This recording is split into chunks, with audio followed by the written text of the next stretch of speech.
بسم اللہ الرحمن الرحیم۔ اللہ کے نام سے شروع جو بڑا مہربان اور نہایت رحم کرنے والا ہے۔ مچھلی کے منہ میں زبان کیوں نہیں ہوتی؟ ناظرین، مچھلی پانی میں کیوں رہتی ہے؟ مچھلی کے منہ میں زبان کیوں نہیں ہوتی؟ مچھلی ذبح نہیں کی جاتی، پھر یہ حلال کیسے ہوتی ہے؟ حضور نبی کریم صلی اللہ علیہ وآلہ وسلم اور حضرت علی کرم اللہ وجہ الکریم نے مچھلی کے حوالے سے کیا ارشاد فرمایا، یہی ہماری آج کی ویڈیو کا موضوع ہوگا، اور آج ہم آپ کو مچھلیوں کے متعلق حیران کن حقائق بتائیں گے۔ ناظرین، مچھلیاں آبی جانور ہیں جنہیں سرد خون والا جانور بھی کہا جاتا ہے۔ چھلکوں سے ڈھکا ہوا جسم اور پانی میں تیرنے کے لیے بنے خصوصی پر اور گول پھروں سے لیس مچھلیاں کھلے سمندر، تازہ پانی، دریاؤں، جھیلوں سے لے کر پہاڑی جھرنوں، سمندر کی اتھاہ گہرائیوں میں پائی جاتی ہیں۔ مچھلی دنیا بھر میں انسانوں کی سمندری غذائی ضروریات پورا کرنے کے لیے نہایت اہم گردانی ہے، خواہ وہ سمندر یا کھلے آبی مقامات سے شکار کی جائیں یا ان کی پرورش انسان کے بنائے ہوئے ماہر خانوں میں کی جائے۔ ناظرین، معروف کتاب مکاشفۃ القلوب کے صفحہ نمبر 159 میں لکھا ہے کہ اللہ رب العزت نے تمام جانوروں کے منہ میں زبان رکھی ہے، مگر واحد مچھلی ہے جس کے منہ میں زبان نہیں رکھی گئی۔ مچھلی کے منہ میں زبان نہ ہونے کی وجہ یہ ہے کہ اللہ تعالیٰ نے تمام فرشتوں کو حضرت آدم علیہ السلام کو سجدہ کرنے کا حکم دیا، تو اس موقع پر ابلیس نے سجدہ کرنے سے انکار کر دیا، تو اس موقع پر اللہ تعالیٰ نے اس کو مسخ شدہ صورت میں زمین پر پھینک دیا۔ اللہ رب العزت نے قرآن مجید فرقان حمید میں ارشاد فرمایا، یعنی ابلیس سمندروں کی طرف نکل گیا جہاں اس کی سب سے پہلی ملاقات مچھلی سے ہوئی۔ شیطان نے حضرت آدم علیہ السلام کی تخلیق کا قصہ مچھلی کو سنایا اور کہا کہ آدم سمندر اور دریاؤں کا شکار کرے گا اور مچھلیوں کو اپنی خوراک بنائے گا، جس پر مچھلی نے تمام دریائی جانوروں کو حضرت آدم علیہ السلام کی تخلیق کی کہانی سنائی۔ مچھلی کو یہ کہانی سنانے کی وجہ سے زبان جیسی نعمت سے اللہ پاک نے اسے محروم کر دیا۔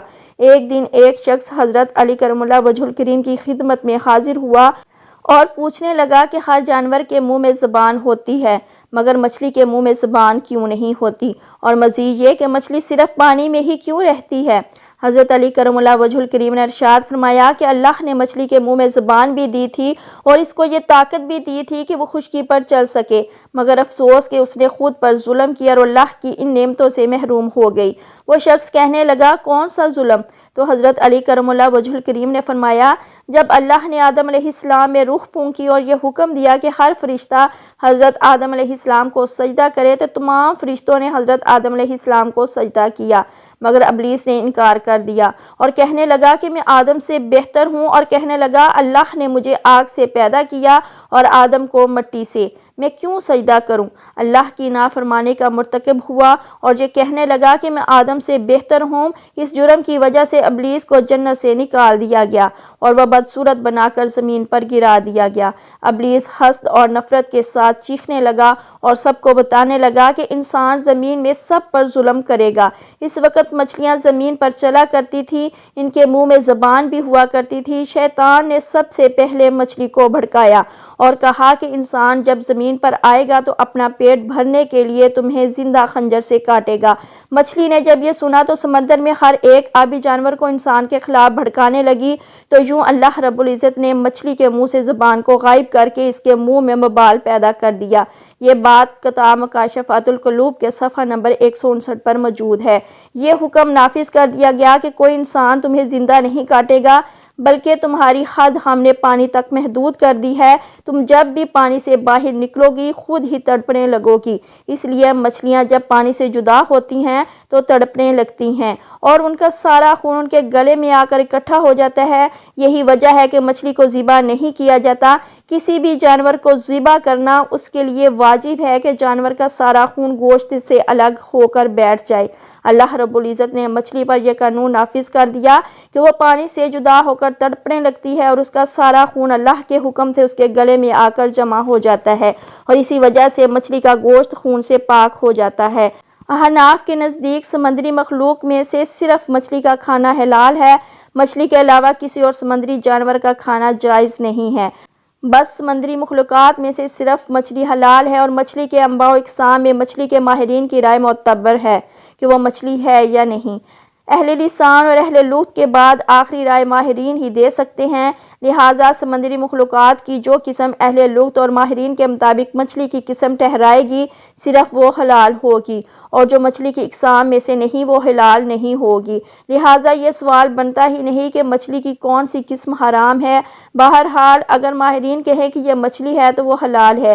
بعض اوقات سمندر میں سانپ بھی موجود ہوتے ہیں جنہیں کچھ ماہرین مچھلی کہتے ہیں اور کچھ سانپ کہتے ہیں۔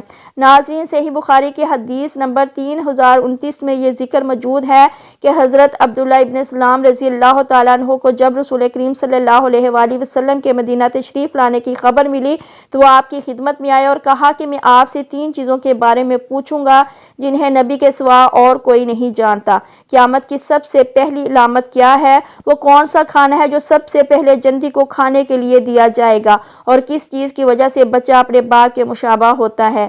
آپ صلی اللہ علیہ وآلہ وسلم نے فرمایا کہ جبرائیل نے ابھی مجھے آ کر اس کی خبر دی ہے۔ اس پر حضرت عبداللہ رضی اللہ تعالیٰ عنہ نے کہا کہ ملائکہ میں تو یہی یہودیوں کے دشمن ہیں۔ ان حضرت صلی اللہ علیہ وآلہ وسلم نے فرمایا قیامت کی سب سے پہلی علامت ایک آگ کی صورت میں ظاہر ہوگی جو لوگوں کو مشرق سے مغرب کی طرف ہانک کر لے جائے گی، اور سب سے پہلا کھانا جو اہل جنت کو دعوت کے لیے پیش کیا جائے گا وہ مچھلی کی کلیجی کے اوپر جو ٹکڑا لٹکا رہتا ہے وہ ہوگا۔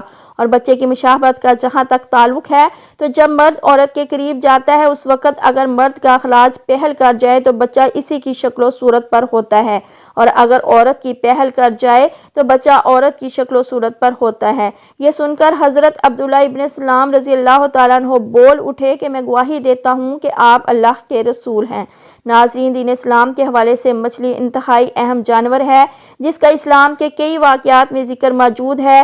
جس طرح حضرت موسیٰ علیہ السلام اور حضرت خضر علیہ السلام کے واقعات میں بھی مچھلی کا ذکر ملتا ہے، اسی طریقے سے حضرت سلیمان علیہ السلام کے حوالے سے بھی مچھلی کے واقعات موجود ہیں، اور اسی طرح نبی کریم صلی اللہ علیہ وآلہ وسلم کی مبارک احادیث میں بھی مچھلی کا ذکر موجود ہے۔ حضرت سلیمان علیہ السلام اللہ تعالیٰ کے برگزیدہ نبی تھے۔ ایک مرتبہ جب حضرت سلیمان علیہ السلام نے اللہ تعالیٰ سے دعا مانگی کہ اے میرے پروردگار، میری مغفرت فرما اور مجھے ایسی بادشاہت عطا فرما جو میرے بعد کسی کو بھی میسر نہ ہو، بے شک تو بڑا عطا فرمانے والا ہے۔ اللہ تعالیٰ نے آپ علیہ السلام کی دعا کو قبول فرمایا اور ایک عظیم الشان بادشاہت عطا فرمائی، اور جنات، ہوا، چرند پرند کو آپ علیہ السلام کا فرما بردار بنا دیا۔